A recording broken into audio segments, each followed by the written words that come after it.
Alright, so in this video I'm going to be upgrading the stock OEM exhaust system to a full exhaust, including BBK tuned shorty headers, a BBK off-road X pipe, and then a catback exhaust. I have both Flowmaster Super 44 two-chamber mufflers and MagnaFlow, like 5x9 style stainless mufflers, and I'm going to be trying them both out so I can see which one I like better, which sound I like better. So the first step, I'm just going to get a baseline audio of what the stock exhaust sounds like.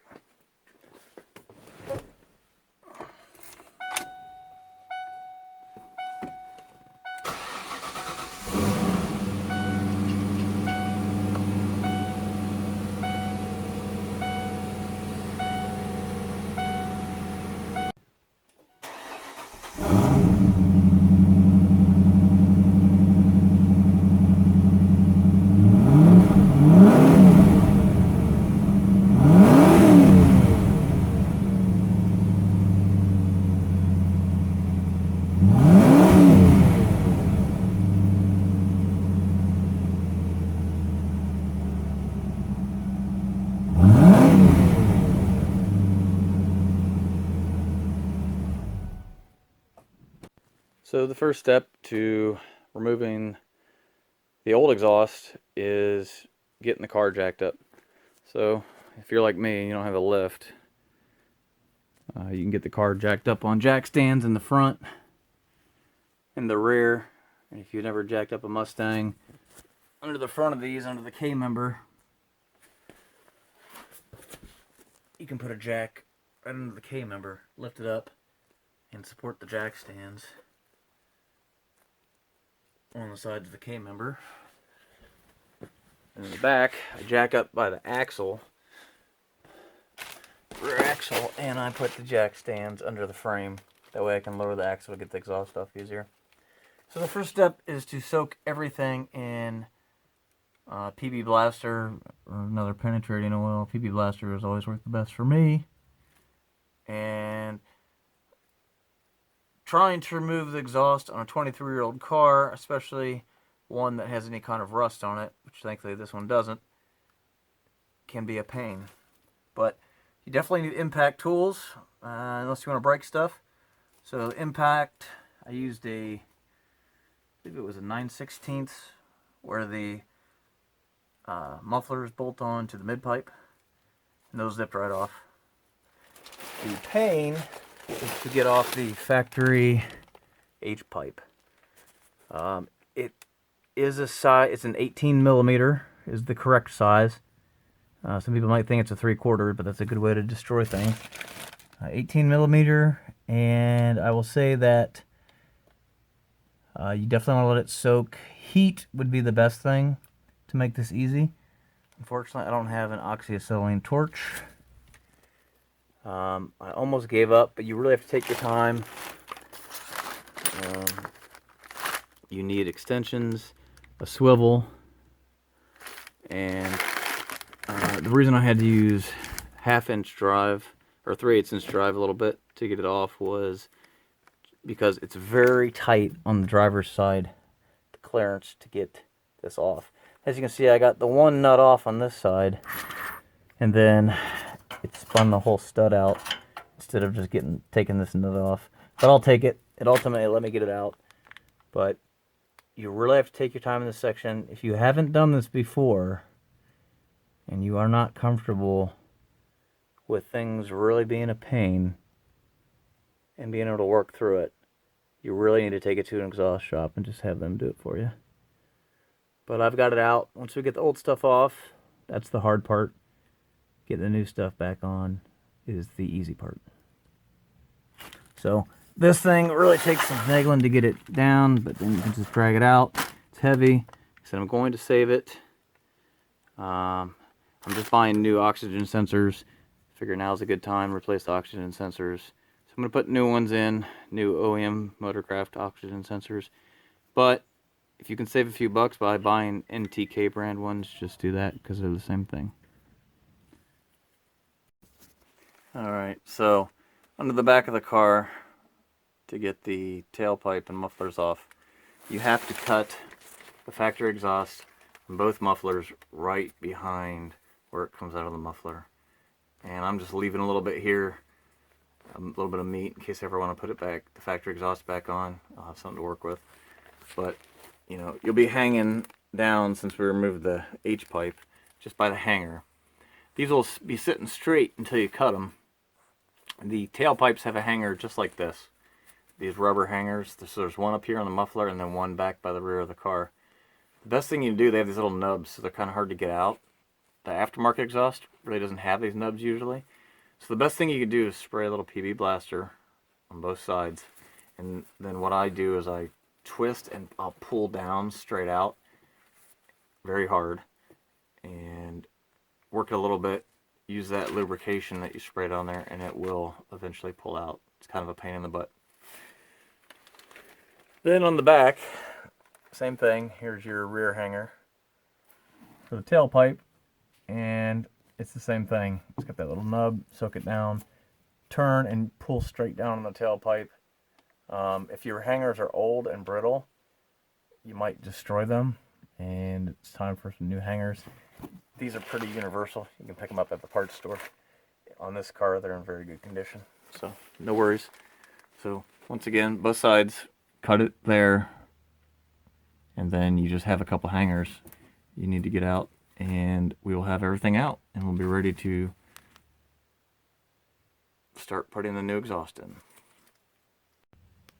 Alright, I've got the BBK X pipe bolted into place, and I know it's hard to see, but it's fairly easy installation of the BBK off-road X pipe, except for the air tube that connects to where the catalytic converter is connected to.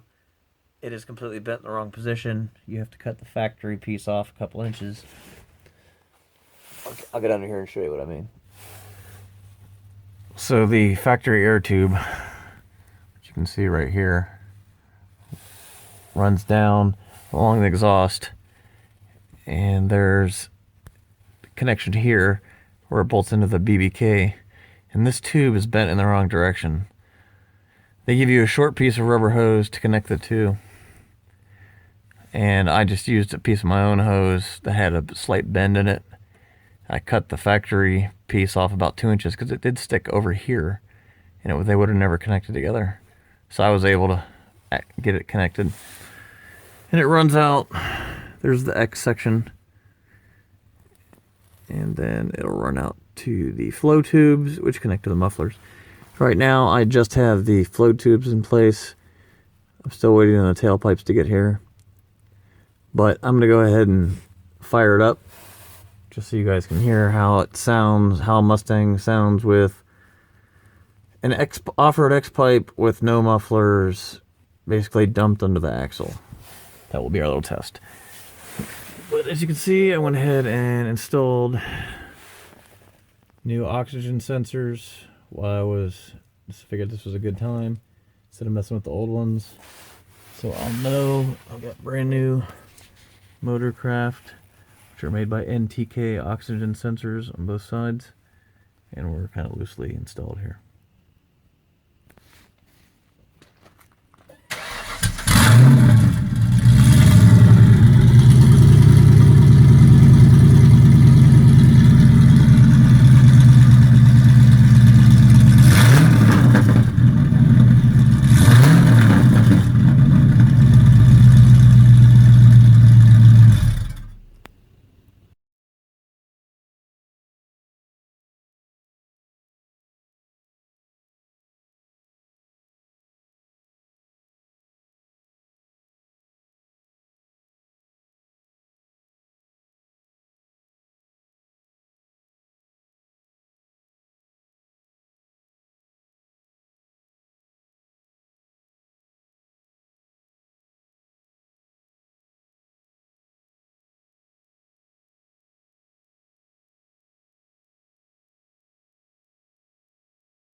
while I was waiting for some mufflers to arrive, I tried out some MagnaFlow mufflers. These ones right here. And I do like the sound, but I was kind of going more for the classic Mustang sound. So then I tried some Super 44 Flowmasters, and I don't really care for the new generation of Flowmasters, the Super 40s, the Super 44s. So I ended up removing those. They kind of just, they take away that Mustang classic, you know, 5.0 Mustang sound. They kind of make it sound lower. So I put some just original old school 2-chamber 40 series mufflers on it, and I ended up going with the stainless steel ones. These ones right here, 8042543 is the part number, and they're offset in, offset out, 2.5 inch. They're only like $5 more each for the stainless. So got stainless. All right, so I got the exhaust on now. I'll go ahead and fire it up, hear how it sounds.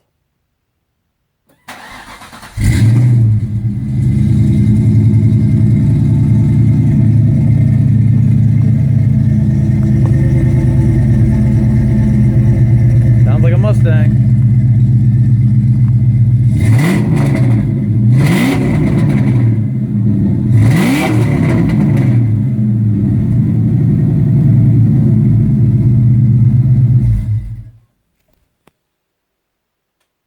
And while I was waiting, I went ahead and installed cold air intake system,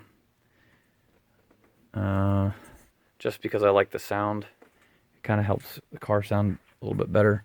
And I put on a 70mm throttle body. This is the Professional Products one with the adjustable throttle position sensor, which most people say for a 94 to 95 Mustang, you do not need to adjust that the computer automatically compensates. But it is adjustable, so I went ahead and set it at around, they say between like 0.90 to 0.95. Some people say like close to 0.99 as you can, so it's about 0.97 volts. And to set that, the top 2 wires in the connector here, you hook a voltmeter to, and I use push pins. And you take the reading with the key on, engine off. And then there's on the Professional Products throttle body, there's a Allen set screw here that you loosen off, and you can rotate this to adjust the voltage till you get it to where you want, then hit the set screw. But I noticed the computer was like dropping the voltage on me, so I only had about 10 seconds when I turned on the key to get it right where I wanted it, and then lock it down. And then each time when I turned it on after that, it was right where I set it. So it works pretty good. I just noticed the throttle's a little stiff with this. I think it's this spring, even though that's the factory spring, it just makes it kind of a stiff pedal. So I'll probably just get used to it, but that's what's going on there. So got that done. I also got brand new shocks and struts installed in the front. Honestly, this job took me about 20 minutes for the front and maybe 20 minutes for the rear at the most. It's very easy to do. Down here, it's gonna be hard to see, but you've got a nut up here that you zip off, and it allows this ABS bracket to come off. If you don't have ABS, you probably don't even have to worry about this. And then behind here, there's a nut and a nut. You take that out, pull the bolts through. It removes the lower half of the strut. Under the hood, take off this nut here. Pull all this stuff off. That removes the top part of the strut. It pulls right out the bottom. It is essentially mandatory that you have air tools, a impact gun to do this. It doesn't necessarily have to be an air impact, but you definitely need an impact gun for this. Otherwise, it'll probably just spin the shock if you try to do it by hand. But honestly, with a set of impact tools, this was a 20-minute job for both sides of the front. The rear, it's just as easy. There's one bolt down on the bottom, and there's a bolt inside of the trunk. And the hardest part is getting out the lining on the inside of the trunk to have access to it. Honestly, there's a bunch of YouTube videos on that if you want more information. Very, very easy. I went ahead and put KYB, the KYB GR3 gas shocks and struts on here. And I went with those because they're essentially like an OEM replacement, maybe a little bit better than OE. And the factory ones were just worn out just from this car sitting for so many years. So I'm assuming I'll get a really good enhanced ride quality. Definitely not what you want if you're going to be going to the track. You want to get some adjustable ones, get something a little more expensive. But for what this car is going to be used for, they're perfect price point, around $200 for all four corners. So got everything done pretty much I want to do. The last thing I have to do is I'm going to be doing a brake upgrade, and I'm going to be doing that tomorrow. Cobras have the 13-inch brakes stock. I'm just going to do a little upgrade here. Got a set of brand new ceramic pads, and I've got zinc coated cross drilled and slotted rotors. They're going to go on the front. Should really spruce up the brakes. These do not rust with the zinc coating. I've had them on another car for years. I get these on eBay. It's a company based out of Chicago, and I've had excellent results. I've put their brakes on every single one of my vehicles, and I love them. I'll put a link in the description to the seller on eBay, but these are excellent brakes, and they're very fair priced. I got this whole front set up for about $100 with free shipping, so you can't beat that. All right, so I'll put a little snippet in here when the brakes are done and everything's buttoned back up. All right, so here I am working on the brakes. Got the old ones off. If you've never changed a car with the Cobra, Mach 1, etc. style brakes, they're a little different. They have a pin that slides into the caliper, and then a little retaining washer right there that holds on to the end of the pin, and that's what actually holds the calipers on. So once you get that out, the calipers slide out, and then just like any other car, there's a caliper mount that has to come off to get the old brake rotor off. This one had like factory style clips on it that I had to break off. Now I'm able to get these new brake motive drilled and slotted rotors put on, and I'm in the process of putting everything back together.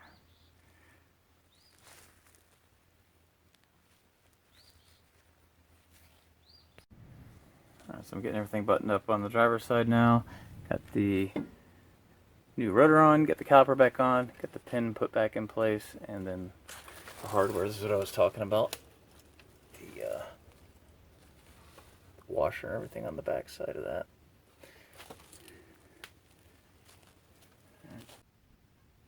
Alright, so just to recap what all I've done in the project. Started with full exhaust, minus the BBK headers. Did a lot of research, and the stock factory headers that these cars come with are not that bad. Yes, you could probably get a few horsepower out of changing them out, but it's really not worth it at this point. If I do heads on the car or something like that, I will change the headers out, but for now I left the stock ones. Put the BBK off-road X-pipe and the Flowmaster 2-chamber mufflers on. Also replaced all the shocks and struts all the way around, and just put new brake rotors and pads on the front. As you can see through there, the rears are in good shape. Changed the throttle body to a 70mm unit, cold air intake, and changed the shifter. So I think it's finally ready to move out of the garage.